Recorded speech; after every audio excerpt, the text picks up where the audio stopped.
depressing an experience as I've ever had going to movies. Now, I know some people found this movie fun, but me, I'd rather spend 2 hours having root canal work done. It's a terrible film from beginning to end.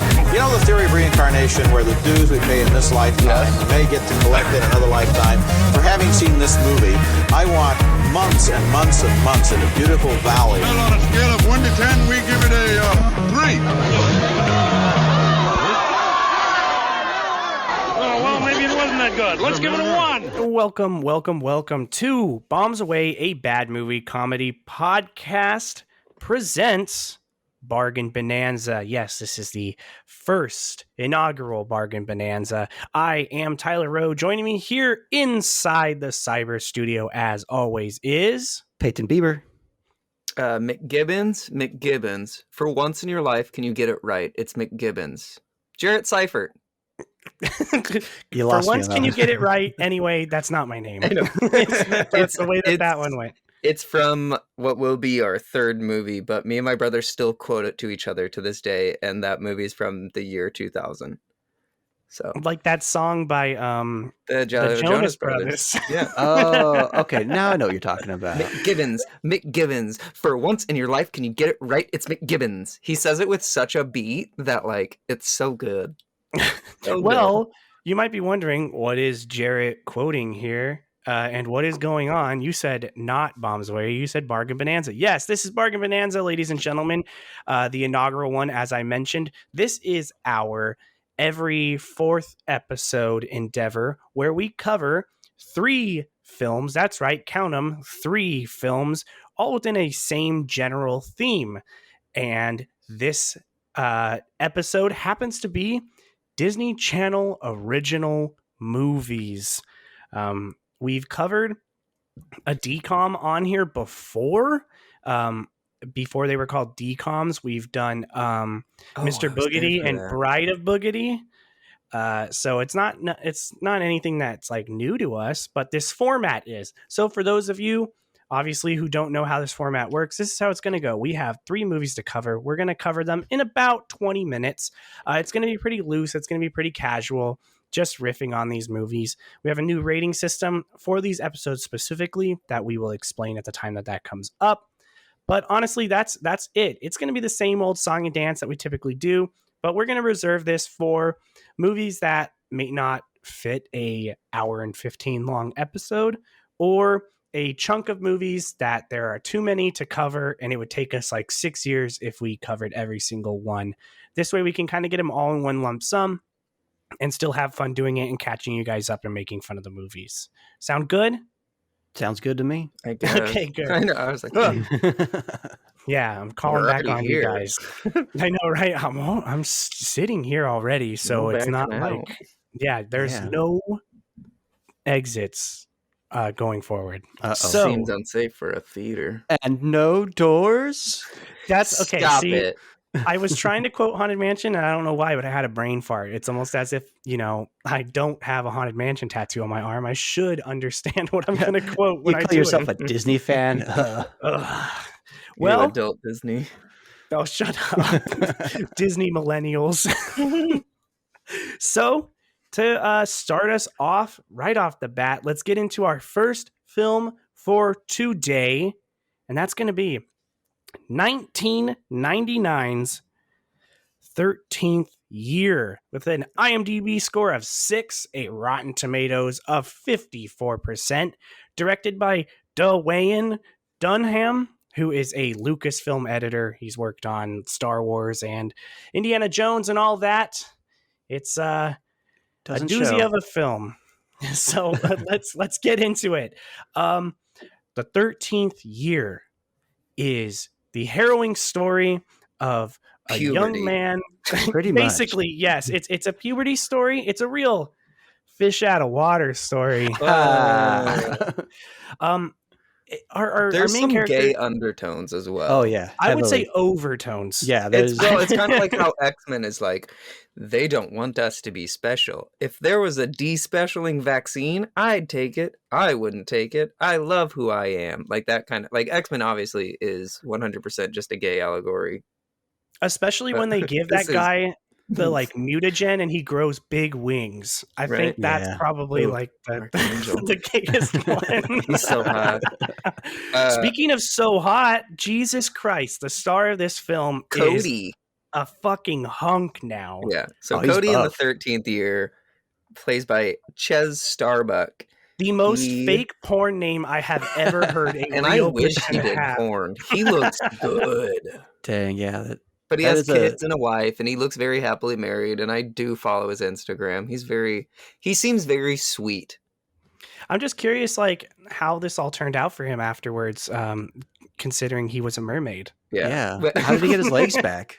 Where did his pee-pee go? Where did his pee-pee go? Yes. Did Cody... he give birth like a seahorse? Oh, God. He carried the baby. Yeah.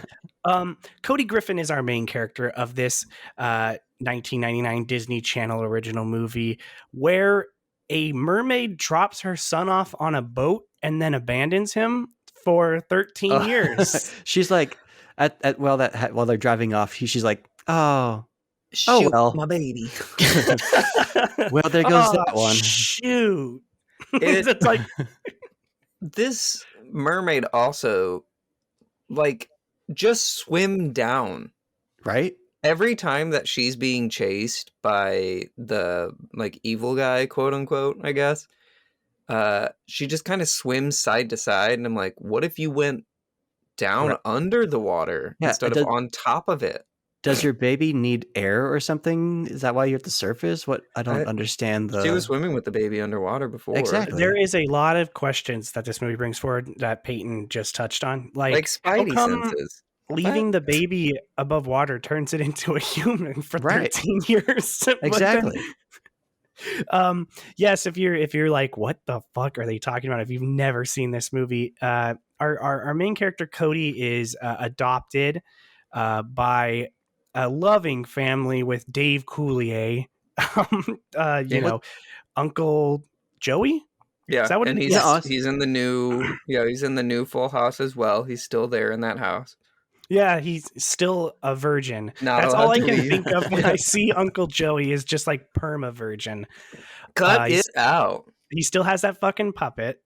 Except, you know what? I take that back because as we learned from that song about that turned out to be about Dave Coulier, he is a master cunnilingus. So apparently he really is not a perma virgin in real life. Yeah. Don't beat me up, Dave Coulier, that I said that about you. Dang. We'll never meet him at D23 for the 13th year reunion. Yeah. The 13th year reunion. Yeah, what this movie turns 21 or 22 this year. Just like most of the movies that we chose for this somehow. The 33rd year. There's Oh, also, no, it's the 35th year. yes. Damn it. There's also a common thread through the next three films that we chose that I did not realize when I chose them on accident is like dead/missing parent. Oh, yeah. Oh, Jesus. I mean, it's a Disney movie. What do you expect? Oh, that is yeah. I true. thought you meant like for actors and actresses in the films. I was like, that's Oh God, kinda that would be so sad if I said that. I was like, yeah, they all Totally. have dead parents. Disney was recruiting at an Yeah. orphanage for these films. That's one thing that I will say, like, especially for like the late 90s, early 2000s, I was like, well, they kind of like at least showcased non-typical family dynamics. Well, I That's think true. not to get super serious about it. I mean, it's not super serious, but this is also around the time that the divorce rate started hiking really high. Oh, yeah. And I don't think Disney wanted to touch on divorce, but having a dead family member is a similar dynamic. Yeah. So I think they were kind of trying to touch into that, but it's still really sad. I don't know why. We don't want to keep them alive, so we'll just kill one of them. Yeah, divorce is so bad you should just die. Is basically what Disney is saying. Right. Yes, Cody, he is growing up. He's going through puberty, and what do you know? He is Spider-Man. He can stick to walls. He can shock things, and I mean, this He is can no longer swim real Spider-Man, but good. he's growing wet. He's growing like scales and shit like that, and he can swim real good. Yeah. Oh, he's on the swim team. That's kind of not like a minor plot point, but not a major plot point. It's just like, he's supposed to always show in that he second can swim place. fast. Yeah. Yeah. They Yeah, just wanted oh, to throw that's some the thing. water. Bully. And they wanted to show some kids in like Speedos, so, you know. All three of these movies have got a weird. bully in them too, like a textbook, like white fat bully. In like That's I guess true, in our third film, Oh, it's not like a In fat guy. But 13th year, he's not fat. He's on oh, his I'm just own thinking team. of Yeah, he's our, Oh, the dad. You're talking about the dad. yes, yeah. So, yeah, Cody is dealing with the fact that not only is his body changing because he's going through puberty, but also that he's turning into a mermaid, which is the fucking wildest. Merman pop. Merman. Oh my god. This movie is so melodramatic. Yeah. It's insane. This is a Lifetime movie if I have ever seen one. It really is. There's a moment where the girlfriend, what's her, Sam, she walks in on like after this big swim meet where he's kind of half fish. She walks in on them like trying to drive. That's why he has What it scaly sounds palms. But this is like the really gay moment where like they're trying to dry him and get his scales to like disappear because like, ooh, shame, he's different. But she walks in and she's like, she faints and then she's like, oh my God, you really are a fish. She's like, I can't handle this. Knowing that you're different, it's too much. I was like, I got so mad at this what? the girlfriend. I'd be like, great, this is my new superhero friend. Yeah, I got mad at her. She really made me. She pissed me off. Yeah. She's Okay, like, but- "Oh, you're different. I can't believe it. I can't handle it anymore." I'm like, "Dude, he's a merman. Like, how Right. cool is that? Relax." Have you not seen Aquaman? You're gonna be fucking like. And as we see in the future, he gets really buff and cool and hot. So And Yeah. she's like, damn, I could have laid that. dang. Do you know what's one thing you just brought up that I didn't really think about is he has a girlfriend, right? And they're like, this is his girlfriend. He's 12 years old in this movie. Yeah. And I'm not interested in that romance dynamic No. of a 12-year-old Yeah. and his little well- like child bride. Tyler, what's Yes? the movie title? The 13th year, How old is he? 12. For like the first scene of the movie, and then I'm he's 13. No, it's I'm like just saying. like 30 It minutes. is. It's a in, middle he- school romance. It is kind of creepy, but it is also geared towards kids. Yeah, Yeah. and they like kiss and he zaps Yeah. her. Not the worst kiss that we're going to cover today. The funniest No. thing about her personally to me is that she really kind of is like the second biggest name in this movie. I don't. There's actually two people that are bigger than her.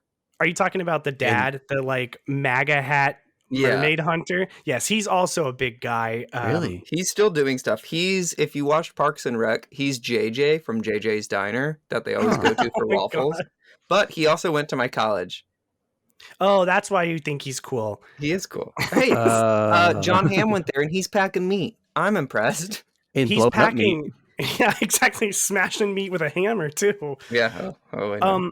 But yes, his girlfriend is played by Courtney Draper, who I guess is the same reason why you're like, hey, that guy went to my school. He's cool. So you have a personal connection. But she's Elizabeth from BioShock Infinite, which I thought was really cool because that's my favorite game of all time. So, She was also in Disney Infinity and Kingdom Hearts 2 as a voice actress. She does a lot of video game acting or voicing. who is but she it in didn't- those? It didn't say. And Was that's she why I in was the like, what? 13th year level? Right? Yeah. But Where Sora what I think- becomes a mermaid again. What I Yeah, think it's- is the most notable name in this film is actually one of the writers, because the writer Robert L. Baird, he has writing credits with Big Hero 6, Monsters Inc., and Monsters University. Oh. Oh. Does he work on the new Monsters at Work? I don't think so.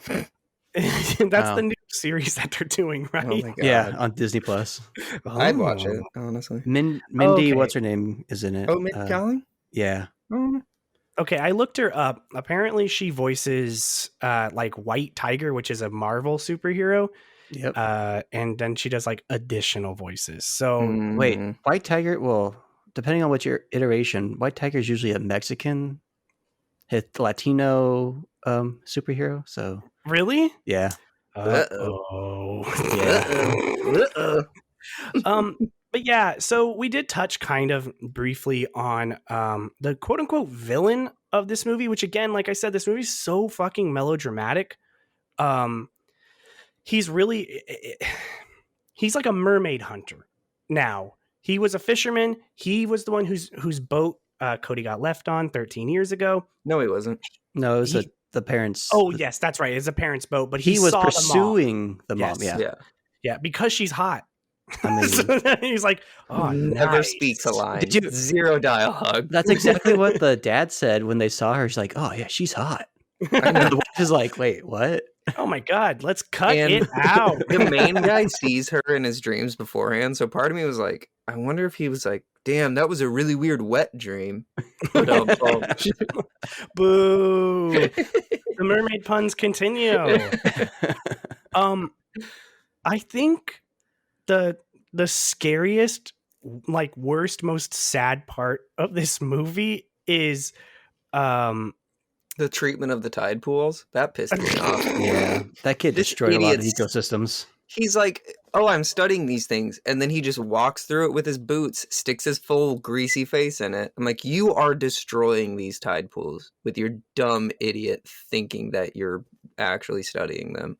I went to a tide pool for a field trip for a oceanography class, and a sea anemone spit water up my shorts. Like almost Ooh. like touched my nuts. It was Sounds really like action? a sea friendly, not a sea enemy. Shut up. But you don't touch that shit, and he's trouncing through it. And I was like, he doesn't know what he's doing. It's yeah, because 99. he's a Also, merman. The nerd. Oh yeah, the Jeff. kid who very clearly they're trying to make him look like Squints from Kid from Sandlot? but it's Yeah. not the kid from Sandlot. I was so confused. I was like, oh shit, he's in something else. That's cool. And I was like, no, that's not the same fucking kid. Yeah, Why did they dress him like that? Why did they make him look just like him? no idea. But this is also one of those stupid things where they're like, this is a nerd character. And it's one of those things, it's the funniest joke that I see online where it's like, you weren't bullied because you were a nerd. You were bullied because of the way you acted. And like, we're just kind of a dick to people. And this guy, it's not the same. He wasn't a dick, but he's so defeatist of himself. He's like, well, I'm a loser because I deserve to be. I'm like, you wouldn't be if you didn't think like this. Right. Maybe And he I has hate a the whole, like- degradation kink. Right? But it's just, because even at one point he's like, whoa, if you guys are fighting, who's going to beat me up between classes? So I think he really does have that kink. That's so cool. Imagine if you were really into that and you just like there was bullies around and you could just let Yeah, them beat you up imagine. and shit like that. Yes. Harder. Yeah. Hit me Imagine. harder. Tell me how dumb I look again. Shame. Yeah. Cody, he becomes so strong with his powers so fast that it's like this like power creep of all of a sudden he's like, yeah, I can heal people with my shock. And he brings brings that his kid back to nerd life. friend back to Dramatic life. Death. That's what I'm saying Yeah. is this whole movie is so No one dies from being underwater for less than a minute.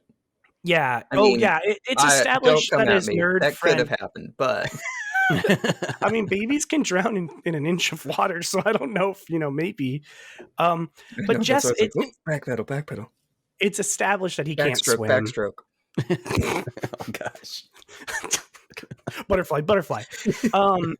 Yeah, it's established that he can't swim. He kind of drowns, and Cody zaps him back to life. Zaps his heart. It's really dumb. Yeah, because he has Um, electrical powers because electric eels do too. Yeah, I don't get That's it. how it was explained. It's so fucking stupid. It's a His stretch. mom fucked an eel is basically what we're Right. getting to here. Hey, if I was a mermaid, I'd think about it. Which one do you think she fucked, Flotsam or Jetsam? Oh, both. she can do better than both of them. Flounder? Yeah. Sebastian. Sebastian. Hey, No, man. she could get Triton. What if Cody wasn't turning into a mermaid and he turned into like a crab man? With That'd be like crazy. claws and shit like that. Would Always that be crab. fucked up or what? Oh my god. There we go. We're going full circle. That evolution always leads to crabs eventually. See, I told you. And where this movie gets a very melodramatic, weird fucking ending where I'm just like, why is everyone okay with like this ending? Is Cody finally meets his mom and just fucking leaves his family. I thought the same, where I was like, he's just gone, but There's a really stupid moment where his There's a mom. post-credit scene. No, his mom. Okay, so his Aquamarine. Sorry. So Did you say Aquamarine? yeah, Boo. I know. That was a but so like she's in the water, just all she knows how to do is tread water and smile. I think she had a really ugly voice because they didn't allow her to speak. she can't speak. Mermaids can't talk. Well, how But- can he talk? Well, I guess he'd learned.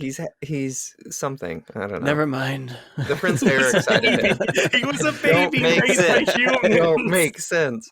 But she's just floating there, and then his onshore anti-vax mom, she's like, she's staring at her, and then she goes, "Oh, you're gonna go with her, and she'll have you back before school starts." Oh, And that's it. Oh, really? So I guess there's like some sort of telepathic Joint communication. custody? Yeah, where it's like, oh, you'll live with her in the summertime in the ocean. And then when the waters start to chill, you'll come back on land. What if Cody got eaten by a shark? Oh, dang. Time, like he like got fucking Open killed by like water. a sea creature. Yeah, exactly. And they're like, "Where's Cody?" And his like fish tail washes up on shore, Ooh. or he gets caught in a net and then gets sent to a fishery. Did anyone else catch that the mom was anti-vax? Yes, she Yes. was Okay, 'cause anti-doctor. 'Cause that was all very the way. like, oh boy. Yeah, Oh, what a weird tie-in. God, this movie was so weird. Yeah. Somehow not like the worst one we watched, but Yeah, it's this one actually was definitely. pretty I good. disagree. I enjoyed it. Oh, okay. Well, that brings us to, the concluding of talking about 13th year. We have a different rating system here for Bargain Bonanza to tie into the whole, bargain bin aspect of these films that we'll be covering. Instead of using the Jaws scale, we're going to use the bargain bin scale, which at the top we have staff pick. This is a movie that should just be on the shelves of your movie rental store. Right underneath that staff pick sign, we're saying go revisit it. It's a good one. Underneath that, we've got bargain bin. That basically means this movie exists exactly where it should be. It's not bad, but it's not good. You don't necessarily need to seek it out unless for most of these movies, they are nostalgic. So if you want to have a nostalgic trip back to 1999, check them out. And then the final one is Dumpster Out Back, which is fucking trash. Don't even bother watching it. It's better to keep it nostalgic in your mind instead of revisiting it. So, Jarrett, since you sounded like you had a pretty stark opinion on this one, I'll let you go first. Wait, you guys said that this wasn't the worst? No. No, definitely not. I don't think it was the worst, but I think it might be tied for worst. Okay, so what you giving it? Because you said the word nostalgia, that kind of brings in a different factor. But Yeah. I will say, it's a dumpster. Yeah, okay. It's All a right. dumpster. Like you said, it's Lifetime. Doesn't really add much. It's a weird, it's even watching it compared to the other two, they were all released within a year and a half of each other.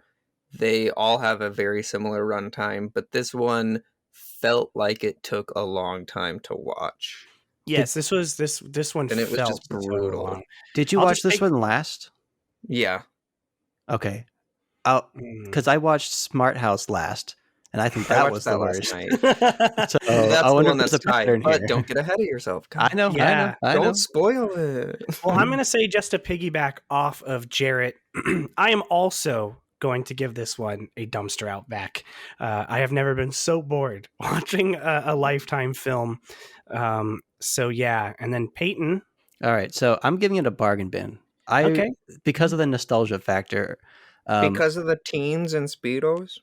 Oh my god. No. I remember, I don't think it was the year it debuted because I was 8 years old, but they re-aired it. They must have.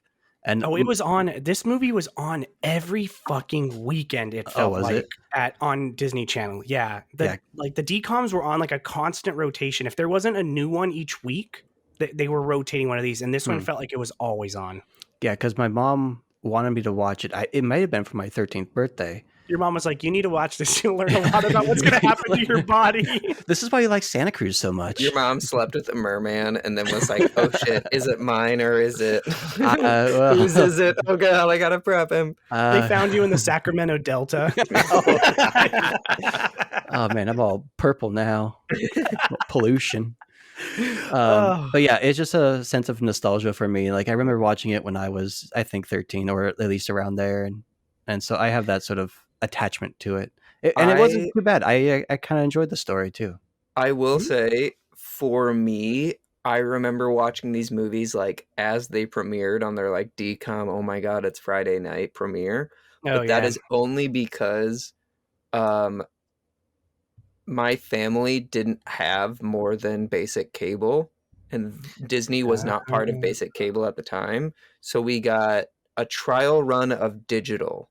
I remember watching them at that age and being like, we need to absorb everything because we've only got 6 months to see this shit. Like, imagine this is what you saw in that 6-month trial, and then you go to your parents like, yeah, maybe we don't need but more to be channels. fair, in that time, it's probably pretty good. It's probably a pretty good 99 film.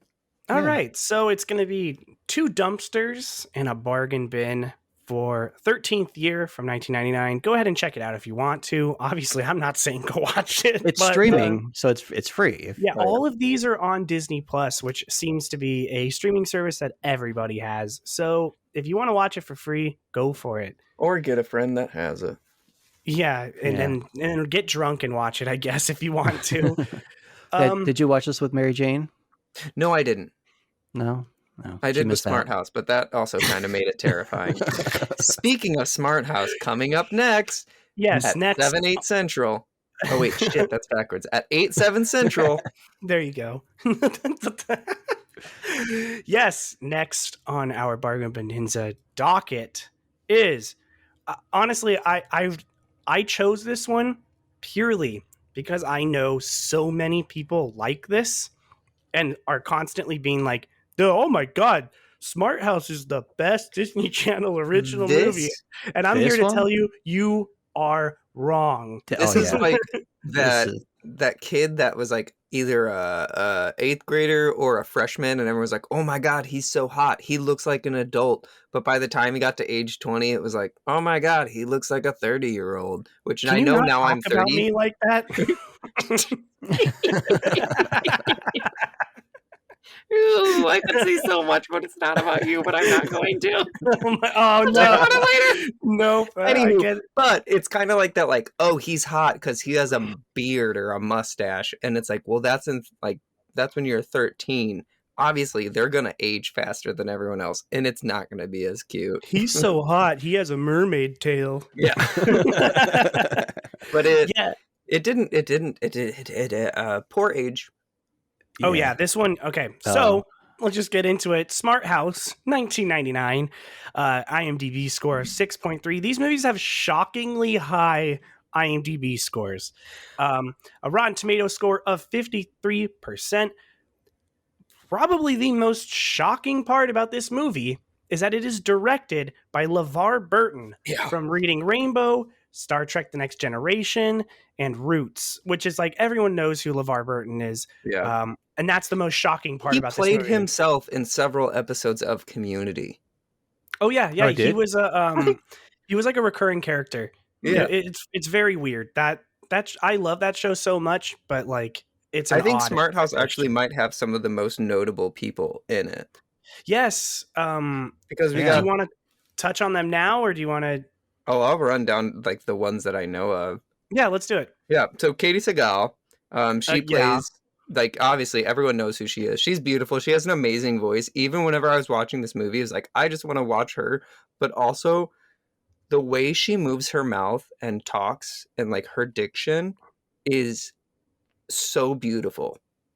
There's a reason why she has like one of the most recognizable voices out there. Oh, she's Leela in Futurama. Yes, if you don't know, she's Leela from Futurama. She's Peggy Bundy from Married with Children, which is a fucking great show. If you want to watch, if you think she's in things are getting wild now, watch that. Yes, she's in great. everything, man. She's great, and she is carrying this entire movie on her back, and she's not even in most of it. Oh, Yes. 100%. So we also have the dad, Kevin Kilner. He's kind of in a lot of minor roles still, but he was very much that like handsome dad you saw in a lot of late 90s, early 2000s. If you saw him, you would know who he is. Yeah, He's one of those faces. Amazing hair, beautiful hair. I don't know why, but I started to write the girlfriend, but then she has nothing with her life. No, she's not important. She really isn't. She's not even important in this show. No, yeah, she's they show her and they're like, yeah, get her off the screen. I think the best is Ryan Merriman, who plays Ben, the main boy. He plays the smart house. Yeah, he is the house. He is the rat. Smart House. But so he's in Final Destination, The Ring 2, and Pretty Little Liars. However, I think a movie that we should cover that he was in is called... there's several. Yeah. It's called The Jurassic Games, and it kind of sounds exactly what you would expect from Hunger Games and Jurassic Park. It's in the future where 10 convicts are set up in virtual reality to battle against dinosaurs and each other. And he's the host of the games. Could you imagine him amazing. being in a worse movie than Halloween Resurrection? Like, that's embarrassing. He's also in another Disney Channel original movie that came out several years later. That seems to be the one that everyone always remembers, which is Luck of the Irish, which is just it's 13th year, except he turns into an Irish stereotype. Yeah. Real. I remember watching that one as it premiered too at my friend's house because they had cable.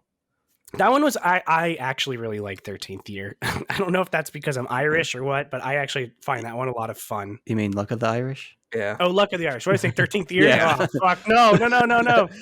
Luck of the Irish actually has the same plot as Leprechaun 3, which is a guy turning into a leprechaun. So yeah, Smart House. This is probably the best known of the ones that we're going to cover today. Quick question. Did you look at any budgets? Yes, I saw. I feel like this one was the biggest budget. If I had to put my coin on any of them, it would be this one. It's that CGI. That bad CGI. There was one that I saw about the budget, and I'm trying to... that was for... Okay, the 13th Year, it said that it cost $5 million to make the 13th Year, and that was reportedly over budget. Oh, wow. Oh my God. The prosthetics. That's so funny. That's like no money at all. And they're like, yeah, that's too much money. No, I don't know if they report the budgets on these movies. Yeah. This one does have probably, actually, no, I'm taking that back. Our next movie has the best production design. Yeah. Yeah, but that has realistic production design. This one has a lot of like CGI production. I'll tell you right now, one thing about the production design in this movie that looks like shit is the interior of the Smart House. Why is it so fucking huge? It's just like empty rooms everywhere. Because they just needed the video screen walls, and then they called it a day. This is another one of the ones that we're covering that has a dead parent. Their mom is dead, and quite the juxtaposition compared to our next film. Their dad is looking to date again, and Ben, our main character, is like, fuck you, Dad, you can't date anyone else. You forgot about Mom. That's like the main through line of this. Yeah. They win a house that is a smart house. This is a contest that would definitely steal your identity if it happened today. Oh, it happens today, right? Do you know about the HGTV smart house thing? Yeah. But the way he's entering these, it's like, oh, buddy. Oh, I think he's committing some fraud here. Yeah. Also, identity how theft did or only something. 6,000 people enter? How many? 6,000. That's what they say. Out of 6,000 people, I gotta be at least a third of the votes or whatever. A quarter of them. That's 2,000. Also, what house giveaway allows 13-year-olds to apply to win? I thought he was using his dad's name. Oh, is he? Oh, I thought he was fraud just... comes in. Oh, okay. I was like, I don't think that's legal. He's like, Dad, you gotta call. Because everyone at his school finds out before he does, because it's in the day of internet connected to the telephone line. That's so funny. Yeah. That is a funny line when the dad's like, "Are you on the internet right now? What if someone tries to call us?" It's like, "Wah, wah." That didn't age well. Nobody gets that joke now. Yeah. They don't have Wi-Fi. It's a smart house. Well, No, they just have 6 Google Homes that don't work. yeah. But he entered in the same way that you win a car at the mall. I mean, I remember being 8 years old and entering in for a Mercedes or something. Did you know those things just sell your information? Do they really? Yeah, Oh, I just watched a huge video about it. About Shoot, that. my 8-year-old No one ever self. wins those things. Dang. The funniest thing about Smart House is most of that is reality in these days, where all of that stuff does kind of happen with our technology. Yeah, where it's all like fucked up and malfunctions and stuff like that. Yeah. Well, I meant The like house- how it tries to cater to us, but Oh, yeah. there's like some stuff where it's like, well, floors don't do that anymore. Also, we don't have weird arms that reach out and grab our newspaper, but everything else was kind of already established, like as technologies we have today. So it's Could kind of you- cool seeing what we do have and what we don't have. Yeah. Could you imagine if Pat chose your Pornhub preferences? She'd probably know better than I do. She'd be She's like, like, "Oh, I know what you found like." some." Here's There's a some. reason I look like this. Yes, the house is ran by a military defense system, it seems like, called PAT, which is Personal Applied Technology, which is the voice of Katie Seagal. It runs the house. It makes food. It does everything. It is fucking weird. Yeah. Terrifying. It's one of those things where it's like, especially at the time that it was, knowledge of technology wasn't vast, so they just throw some like computer mumbo jumbo at you and just be like, yeah, don't worry about it because you don't understand it anyway. But it's like, this is artificial intelligence that they put into this home that is now ruining their lives. This is like the ramifications behind this are grand. But yes, as Pat gets to learn the family and everything like that, she hears the father tell Ben, like, you just need to have more fun. I wish you could have more fun. So then Pat's like, I'm going to throw you a party. Oh, how cool okay. would that be if the AI threw us a party? One, I think this movie was so over budget because of the 2 songs that they used. Because Okay. one of them is a Bewitched song. Say Mhm. la vie, say you will, say you won't, say you do, say you don't. Gonna stop singing in case we get in trouble. But I don't think. Yeah, that was too close. All right, Jared. Jared, lip sync for your life. But that song, I remember having their CD, and then there's also, I couldn't remember if it was Backstreet Boys or NSYNC. No, and I it's even not watched it last. either of them. It's not either. I could have sworn it was. It's a band called like something Dunk or some shit like Jump, that. Like, jump, the house is jumping. jump, the house is jumping. And here's where I bring a juxtaposition to you saying that they probably spent too much money on the music rights here. Oh, You ready no. for this? Did you notice the music video that was playing on the TV when Yeah. that song was playing and they're dancing? Did you notice where they were performing? Tomorrowland. Yes, they are performing on the Tomorrowland stage. So I think that's Tomorrowland how they Terrace, got, or the stage that was eventually taken over by the theater. No, I- Tomorrowland Terrace. I- They're okay. performing. was I it gotta go back Tomorrowland and Terrace? watch. Yes, it's. I thought it was Tomorrowland Disney Terrace. World's Tomorrowland. No, it's Oh. it's during the time when Tomorrowland was the like The weird. copper makeover. Yes, Yeah. Eisner. Jules Verne. Yep. So Not yeah, Jules. they're. Wait, Yeah, Yeah, you're Jules right. Verne. Yeah. Jules Verne. I was But I getting don't it mixed think up with. You know what I mean? So I don't think Verne. they paid any money for that music because I have a feeling it was a Disney produced like Yeah. record. There are But- some Disney references in these movies where I'm like, oh, but you can say that because it's basically free. Yeah. They're so they're having a party and Pat invites the school bully so she can humiliate him. And Man, that she poor makes kid. she makes a hologram skeleton fly around him, and it looks like Not the even a skeleton- hologram skeleton. A Oh, skull. a skull. A skull. But it looks like, I don't know if you guys are familiar with the like Doot meme which is like this like Yeah. CGI skeleton with a trumpet, but that's what that skull looks like. I saw it and I was like crying, laughing, watching it because I was like, it's just the Doot skeleton. It really is. It flies around, it scares the bully away, and that's the end of that conflict. Problem solved. Bully solved. This movie is weird science, except the kids are not trying to fuck the thing that they made in the process. They just want it to be their mom. They have some weird kink. Robert Downey Jr. was so hot in Weird Science. I just remembered that. Sorry. God. I always tell this story because I think it's very funny, but like Weird Science is one of my favorite movies ever. And when Jonathan initially called me to ask me if I wanted to be a part of the show and take your place all those years ago, I was watching Weird Science and I was like, he's like, what are you up to? I was like, just watching Weird Science. It's like every time I watch it now, I the same part where I get to where it's when Chet is that like gross blob monster.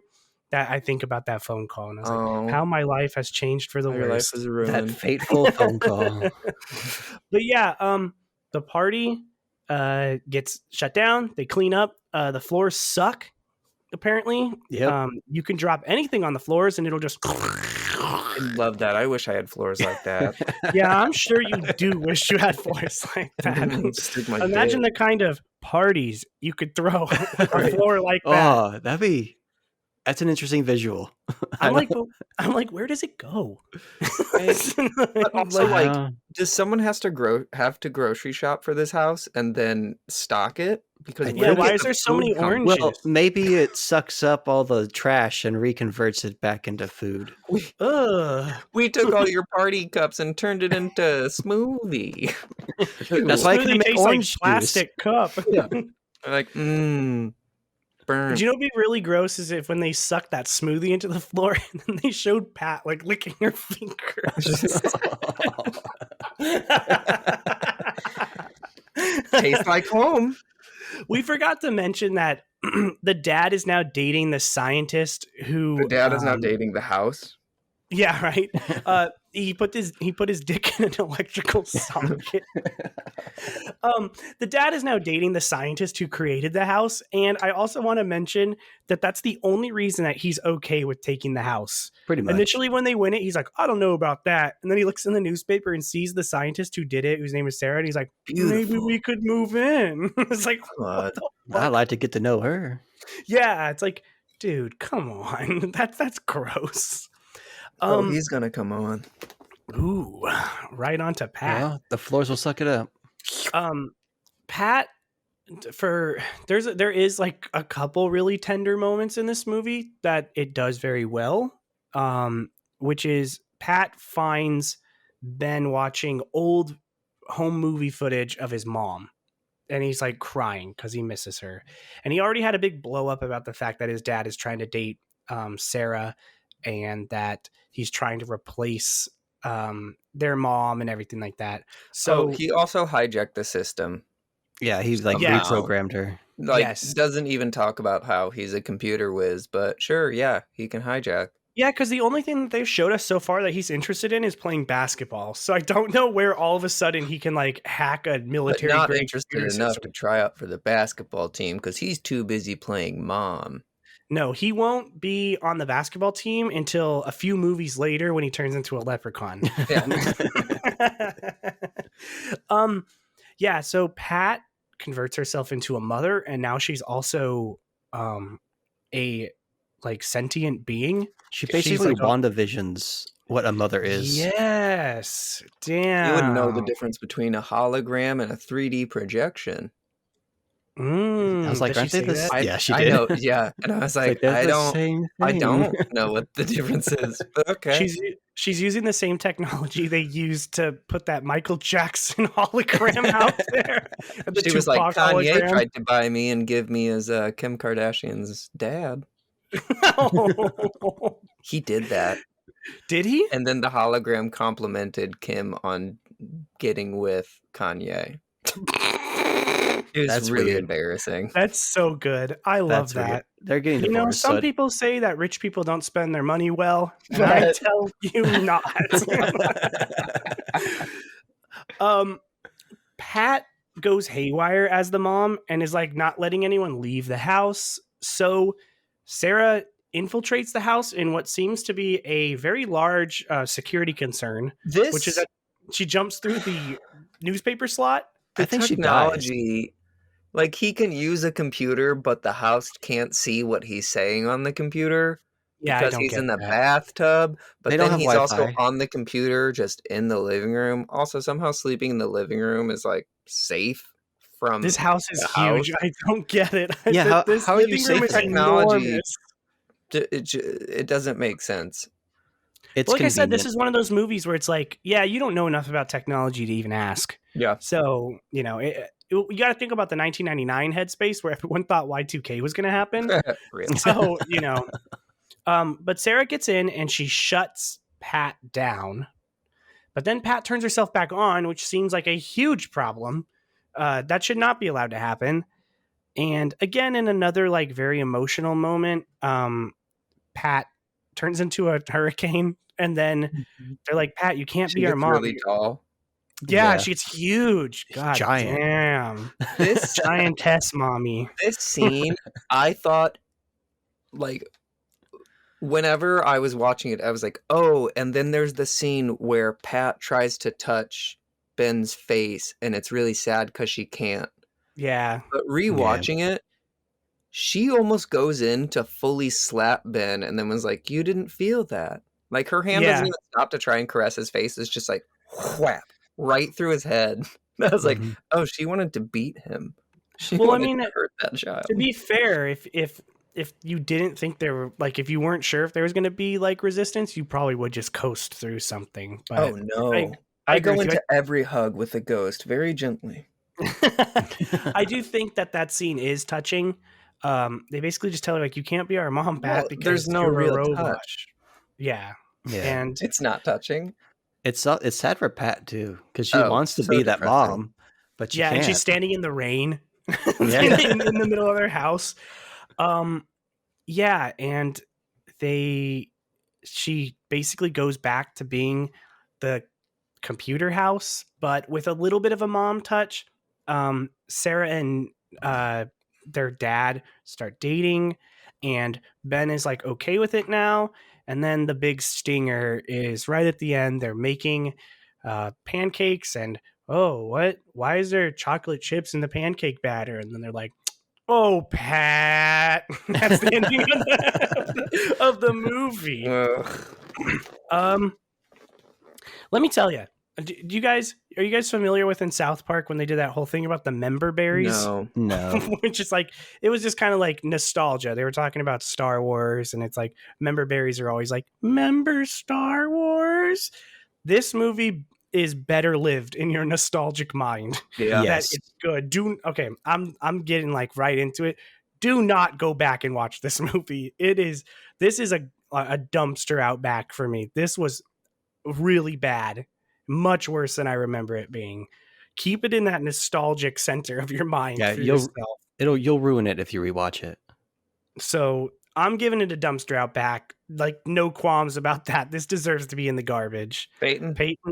Dumpster out back. Trash it. Don't watch it. If you haven't seen it, don't watch it. If you have seen it, don't watch it because it's living better in your memories and of better quality than you go back and watching it now. I lost interest probably about halfway through, and I was like, it's pretty boring too. Yeah. All right, next. All right, the house is bad. All right, cool. All right, keep Just going. go watch Weird Science. At least that's sexy. There you go. Perfect. Jarrett. I want to give it a bargain bin just so I have to force people to watch it a little bit. But yeah, it's a dumpster. Hey, yeah, look at that. I would like to consensus. I would like to see a remake of this, of like in updated times. Well, we were talking about that earlier, where it's just I was like, "Oh my god, this is a horror movie," or I was like, "Oh, I'd like to see this as a horror movie," and Tyler was like, "It already is a horror movie." And I was like, "Yeah, it actually kind of is. It kind of is. Scary. It really is scary." I think there is a movie on Shudder or coming Netflix. From the house. Whoa. But I think there is like a Smart House horror movie somewhere on Shudder or Netflix, one of those two. I'm sure it's probably buried deep within the annals of Amazon Prime, where it's like Smart House 2, Pat's Revenge. Ooh. Oh, that might be a good one. That's actually a pretty good one. All right. Looks like we're doing So a decom. The sequel for the 33rd year. wrapping it on up, bringing up the rear here is our third and final film for this Bargain Bonanza. The best. Phantom of the Yeah. Megaplex from 2000 with an IMDb score of 10. 6.4. So far, the second highest that we've talked about. And a Rotten Tomatoes score of 53%.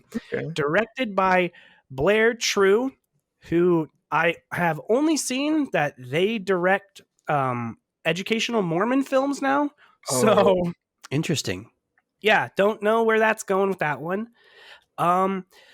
Starring nobody except Mickey Rooney. Yeah.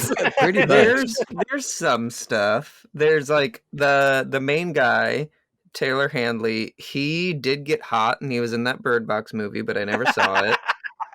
That was a pretty good movie. The mom has been in minor roles since then. She's actually plays, I believe, Veronica Mars's mother yes on Veronica I Mars. love Veronica Mars. The sister, Caitlin Walks, I want to say. So she hasn't been in much, but I think she's in a movie that we might be covering on another Bargain Bin. Bargain Bin Bonanza? Bargain Bonanza? Yes. Bananas. The Hungover Games. Fuck. So there's potential for her return. We don't know, because I know that there's a parody one at some point in our future, just to spoil that for everyone. Yes. So she could be back. Who knows? Mickey Rooney, probably the biggest known in this. He's kind of a legend a little bit. He did pass away in 2014, but a credit in 2015 for American Dad, and then one in 2017 for a Dr. Jekyll and Mr. Hyde movie. But he was also in Night at the Museum. Yeah. And He had Mickey a very small Rooney, part.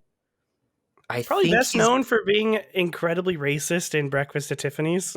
That's probably his best role. He plays the Japanese, quote unquote, hotel owner. Oh yeah, were you not aware of that? No, I've never seen that's why Breakfast I at put Tiffany's. racist next to his name in the I notes. was wondering. I was like, maybe he'll explain look it this. up. If you're not familiar with it, it's obviously a horrific portrayal of a character. But yes, he plays in full yellow face and like incredibly racist stereotype. Yeah, that and he was well known at the time as a character actor for playing racist Asian caricatures. Well, he's dead now. Yeah. Yep. There's also like some smaller characters. John Pingu, who played Merle, which there are so many random teens in this movie that I don't know who is who. But Merle is the projectionist. Okay. Oh, okay. So he's had some small roles in big things like Orphan Black, Godless, which is on Netflix, Pacific Rim, The Book of Eli, Dream House, and then he was also in the recent Fahrenheit 451. And then there was another co-star from this movie, the Anxiety Girl.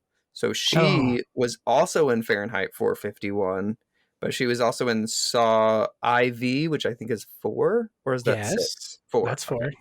And then she was in X-Men Apocalypse and Schitt's Creek, but all of those are like, she's the crime scene photographer. She's someone's mom. She's a one-off character named Jennifer. You mean to tell me Phantom of the Megaplex isn't really carrying a lot of weight in Hollywood now? That's it's weird. Like, if I saw that cast credit, I'd be like, hired on the spot. Let's go. Listen, we were going to choose Anne Hathaway for this role, but we saw you were in Phantom of the Megaplex as the honey girl, and we told her to pack her shit. Okay, but Anxiety Girl, she was kind of all I remember from this film. Let me tell you, if I'm saying go watch this movie so that you can fully understand what it was like setting up a Bombs Away live show. Yes, exactly what it is. Oh man, It's like a theater ran by children and us all like running around trying to figure out what was going on. by like minors too. Like, Yes. Like, okay, so the Coalition for Asian American Immigrants is using this theater right now, but we have 15 minutes after they're done to set up our next thing. Yeah. Okay. You guys aren't going to want to go into the theater right now because an art film is playing right now. You know, one of those art films, and I don't think you want to see what's happening on the screen. You like go in there and there's like 3 people in the theater. We're like moving shit around. Yes, that is what this movie was. It was like I was having war flashbacks the entire time I was watching it. That's so true. Where those? Who took the couches? Where's the coverage for the couches? Oh, it's the Phantom. See, this is again like another like a bombs away look back story that I believe we were all there for. But do you guys remember when we bought that remote controlled shark that got That's my favorite story. Conditioning vent? That's the best story. For those of you who may have been at the Deep Blue Sea live show, This was the first live show that you did, right? Right before it was Demolition Man, I believe. Okay, this was the second massive interaction live show. So we had spent like $30 on this like inflatable remote controlled like shark that would like swim around the audience, and it wasn't flying high enough. Kind of had to like shove it up, and I threw it too hard, and it got sucked into the air conditioning vent at the Frida. It's probably still there, and we were all really stressed out and like really mad. And then the shark was just like. It definitely like cracked the tension because there was a lot of anger, but there was a lot. There was. Hold on, tension and anger setting up a Bombs Away live show. Get out of town. Possible. Oh man, that was also. Never mind. That's. I was like, that was also when I got shat on for no reason, but other than being myself. I think that was the one where you were really drunk for it, if I remember correctly. That's every live show. Every live show, you'd show up with a box of wine. I wanted to black out. It was you nice. and Carly, man, you're fucking pounding back wine. This isn't a Phantom of the Megaplex. No, but the shark, we got it up there, and it was a good 10 minutes of it just going like against the like air conditioned like induction or whatever. But we managed to get it down somehow. And then we noticed that the top fin had been like ripped off and sucked away. So it wouldn't work anymore.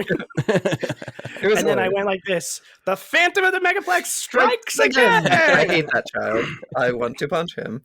That kid is in Small Soldiers. He's Kirsten Dunst's little brother. I love that movie so much. That movie's so fucking good. Yeah, do you know who the director of it is?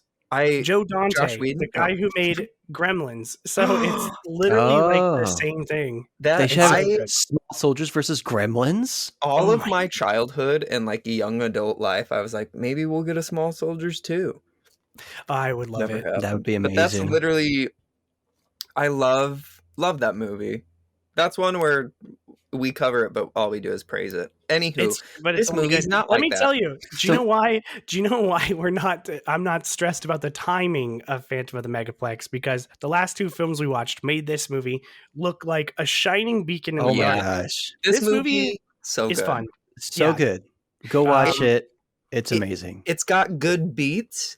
I think the scene breakdowns are pretty decent. You do have a lot of annoying characters, but the quality, you can tell that between 1999 and it's literally it was like less than a year year and 6 months from the 13th year's premiere is when this came out.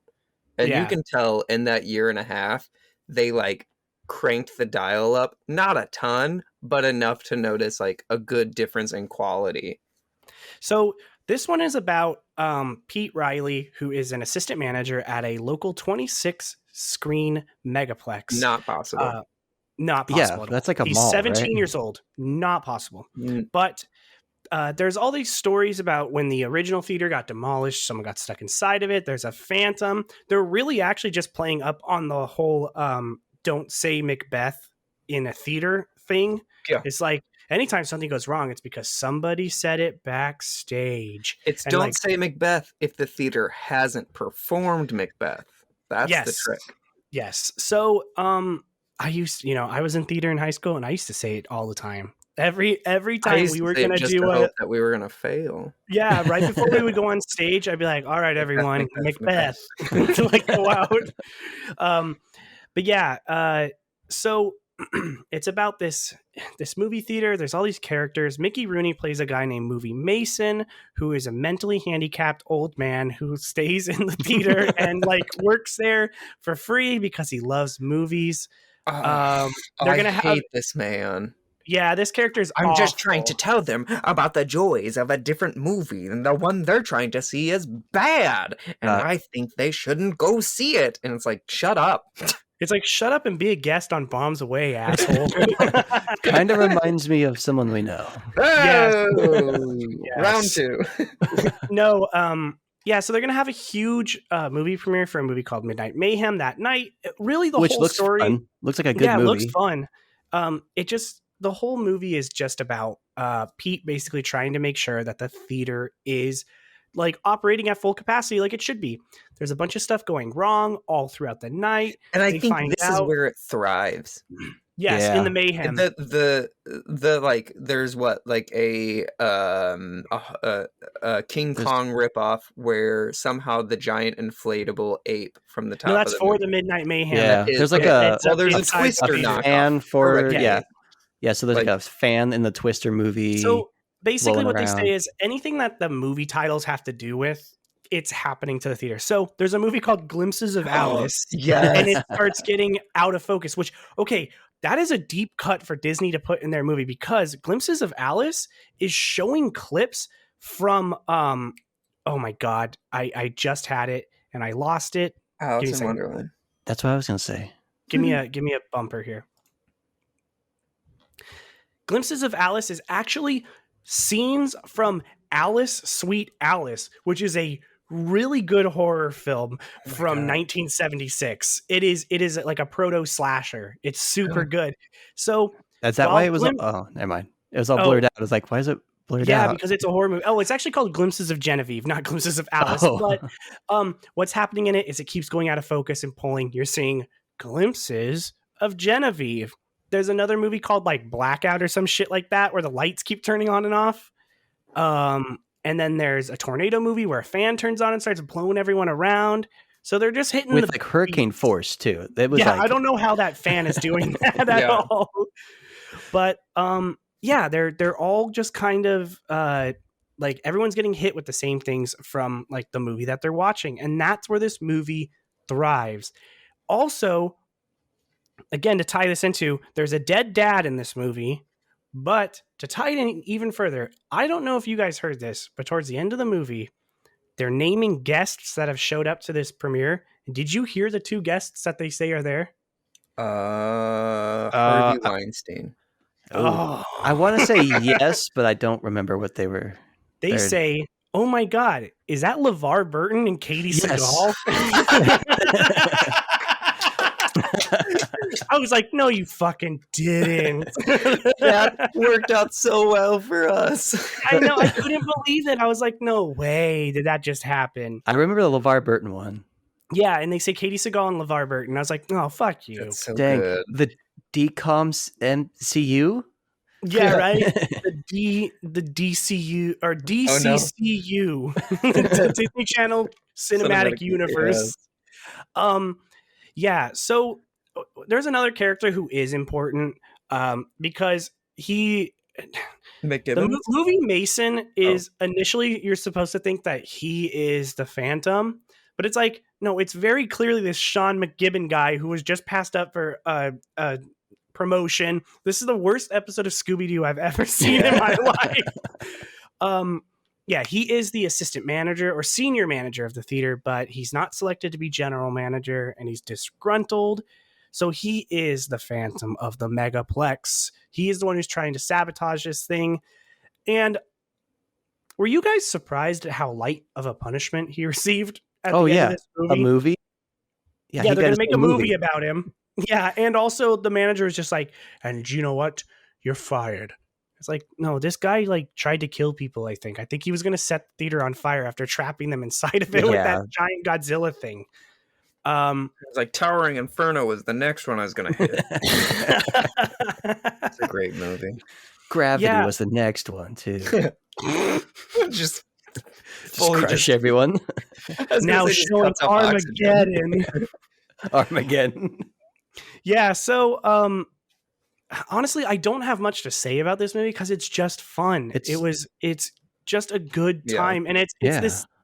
The story literally is just like ping, ping, ping, ping, ping, ping, ping, because there's 3 separate stories happening at once, and they're all like colliding in different ways so that they can't mesh together, and it's done semi well. Pete has to take his brother and sister to the movies. His brothers and sister are supposed to go see this like Farmer Brown goes to Yeah. town. Oh my God, which Farmer Brown. everything that's happening on the screen in Farmer Brown Goes to Town is happening in the real, like in the thing of everything. When she is, I didn't even notice that. Yeah, his sister is leaving to go watch a horror movie that she was told she's not allowed to go see. When And she Farmer leaves, Brown's leaving. yes, Farmer Brown's like, now stay here and don't leave this car. And then she leaves and goes sees her movie. When she comes back to check on him, the movie's showing, and Farmer Brown's like, her brother has left now, and Farmer Brown's like, I told her to stay in the car. This is like, this movie is clever. It's fun. But the brother and sister are all separated in the theater. Pete is running around. Meanwhile, his mom and her boyfriend are on a date, and they're running around, and no one can link together. It's pure chaos. It's a lot of fun. The little cast of characters of each like little like, Each drop random teen. Yeah, or like person that works at the theater. And again, that whole thing of like, damn, this was really what it was like setting up a live show at the arena, because each one of those people exists in that situation. My favorite guy is the guy who always asks questions. Question mark. God, I don't know. I really love shit Anxiety drives me Girl. nuts. Oh, the girl's like, I heard about a group of teenagers who didn't get to take their lunches and they died. Scary Terry. Like, yeah, Scary Terry. She's great. There's another one that there's a really funny line in this where I was like, man, if this was my workplace, I would beat the shit out of Pete, where they're told they're not getting breaks that night, and this guy's like, that violates our union contract, and he's like, hey, not the time. It's like, nah, fuck you, Pete, I'm beating the shit out of you, you fucking scab. Well, no, You they're breaking the law. Yeah, that kid's literally like, this is the breaking the law, and Pete's like, come on, dude, come here. Hey, if you're under 18, unions don't protect you. If you're under 18, OSHA does. I don't know. I'm just talking shit. And Hey, like, we'll just do OSHA an end clock and we'll be all good, right? But if I told that to an under 18-year-old, they'd be like, yeah, he's right. Yeah, it's pretty easy to lie to kids, Yeah. Yeah, the only part of this movie that I hate is that it has such a sappy ending, which is it's been talked about that the mom and the boyfriend are going to get engaged, and they're like, all this ending needs is a 4-star ending, and he proposes. But there is one thing I wanted to talk about at length, which is, holy shit, is Mickey Rooney's monologue in this movie beautiful and so misplaced. It is in the wrong movie. Which one was when that? he's talking about like the beauty of movies, and like how beautiful it is to see a film and all this kind of stuff, I'm like, hey dude, wrong movie. This is a great monologue, but like, wrong movie. They're not going to let you host the Oscars like that. It's just so beautiful, but it was like, this is a weird place. Yeah, we need that speech now. Right? Yeah, right. Yeah, do it in front of every screening at an AMC right now for Kong versus Godzilla. But yeah, I just liked this one. Do you guys have anything to add? I loved it. No, It was my favorite there's of the something three. I forgot about Smart House, but we'll talk about You can that. say it. The dad kisses the daughter on the lips in Smart House. Oh, she Tom And they're Brady's not him? related. And even though it's acting, it's very like, ew. Yeah, Yeah. I actually think even if you're not acting, kissing your children on the lips is very Right. gross. Tom Yeah. Brady. Yeah. So would you like to change your rating from a dumpster out back to a staff pick after that kiss on the lips for Smart House? Yeah, 100%. No, yeah. I'm gonna give this one a staff pick. I think it warrants going back and watching it. It's a lot of fun. Yeah, I really don't. I know it's like, it sounds so funny that we like rushed this one, but I really don't have much to say about this movie because it was just a fun watch. Yeah. Yeah, totally agree. Staff pick all the way. It's fun. It's exciting. It's just got a nice setting to it, and kind of nostalgic theater vibe. of a bunch of teenagers and stuff like that. And exactly, Bombs Way Live. If you were there watching those, watch this movie and you'll get a glimpse of what it was like backstage. There's a couple people who listen who have helped us with setting up shows, specifically like good friend of the show, Ashley. So I'm like, I wonder if she'll be like, oh yeah, that's what it's shit. I need to watch this movie now because it's such a relatable experience for us. I couldn't stop thinking about it the entire time. So yeah, I'm giving this a staff pick all the way. Jarrett? Don't you dare. Okay. Listen, before Jarrett gives any kind of like snarky remark, Peyton can back me up on this. Jarrett watched this like on his own before we even he's like, I already watched that one. He's like, I've watched it like 10 times in the past week. I fall asleep to it. No, honestly, when I said that, I think the last time I watched it was in fall 2019. But I was like, yeah, I'll still know it. Like, that's how much I have seen it, where it's like a year and a half makes no shit. Yeah, a year and a half. A year and a half, yeah. I mean, 2020 doesn't count, so really it was like 6 months ago. Yeah, right? But I know it enough because I know I've seen it multiple times in my adult life. And it warrants staff pick, but I know myself in watching it that a lot of minor things really piss me off. So I could easily go with bargain bin, but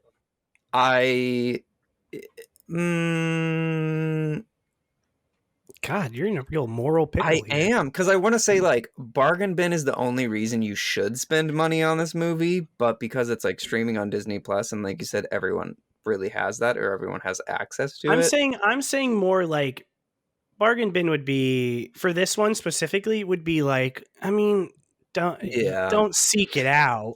But I'm saying staff pick, I would be like, watch it. Honestly, if you got a free afternoon. And you're looking for something to watch for an hour and a half. Like any of these movies we talked about today, I would not say spend money on them. Yeah. Don't spend money on watching them. But because they're all on Disney Plus, it kind of skews the ratings a little bit, even though we gave a dumpster out back to most of them. Yes. Yeah, I would go with staff pick on this. It's good fun. And it really, like, as much as I wanted to punch Mickey Rooney in the face, he's already dead.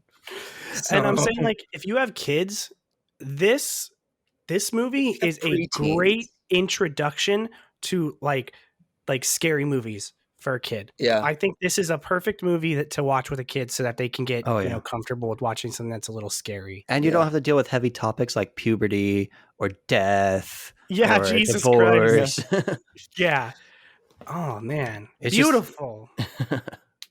I think we should do this again and add in Mom's Got a Date with a Vampire. That movie is scary. Didn't we do that one? No, we've never done it, but that movie is really scary. Movie. I want to do. Didn't Bombs Away do a Facebook Live thing with that movie? Pretty sure. I don't know if we did. I would be surprised. I wasn't there for it if we did. I remember watching that one. You are thinking of Mom's Got a Date with a Werewolf that we did last year. Yes, we did show that Facebook Live. No, Mom's Got a Date with a Vampire is really scary. I remember watching it as a kid and being like, ah! It's so good. No, but on that topic, I do want to do this Disney Channel original movie, Bargain Bin-Anza. You know, I want to do it at least every year. Yeah. Because I think it's so much fun. It's so nostalgic. It was good seeing these again because it also was like, it had that good aspect of like, in that time, I know I was wowed, but knowing what I know now, it changes things, but it's still good to touch back on that, to harken back to a different time. Yeah. Now, to talk about something harkening back to a different time, I'm telling you guys right now, set your calendars. May 10th is Fight Night, because that's when the next episode comes out, and I'm going to fight feverishly for our next film that we're going to be covering, because I love Indiana Jones and the Kingdom of the Crystal Skull, and that is going to be our next episode in 2 weeks. So I'm super gay for Cate Blanchett, so she is good in it. Yes, I'm right there with you. Hey, I'm right there with you up until like the last. Yeah, that last room, shut the fuck up! I hate you guys. But yes, join us in 2 weeks for Indiana Jones, Kingdom of the Crystal Skull, an episode that we have tried to record like 5 times. I don't know how, it just keeps not happening, but I'm so excited. Again, thank you guys so much for... What? It's see-through. It is a crystal. You fucker. I hate you. Well, thank God the episode's finally funny with that comment. I don't know. I'd give that comment a dumpster about back. But yes, thank you guys so much for joining us for this episode. Thanks for sticking with us. Thanks for supporting us. I hope you guys liked this format of Bargain Bonanza. Like I said, every 4 episodes is going to be one of these ones. Should I say what the next one is going to be? You kind of alluded to it earlier. I won't say what movies it is because they may change. We'll do a little teaser. The next Bargain Bonanza is going to be... Yeah, that's the next one. That is the next one. Okay. That's literally the next one. I was like, I know it's in the docket. Yeah. The next one is going to be bad parody movies. And I'm excited because I love 3 bad parodies. Love bad parodies. And it sounds like that Starving Games one has just now made the list. Hungover Games. Hungover Games. There's another one called There's also the Starving Games. Yeah. We're going to have to watch Hungover Games first because what if it's so bad? No. But yes. God, I'm so excited. That'll be the next one. Thank you guys again for supporting us through all this. We are so happy with the reception of the show and everything like that. And we, love you guys. We're glad to be back. Yeah. If this was Smart House, I would give you a kiss on the lips. Thank you guys so much. And that's it for us here at Bombs Away. Goodbye. Bye.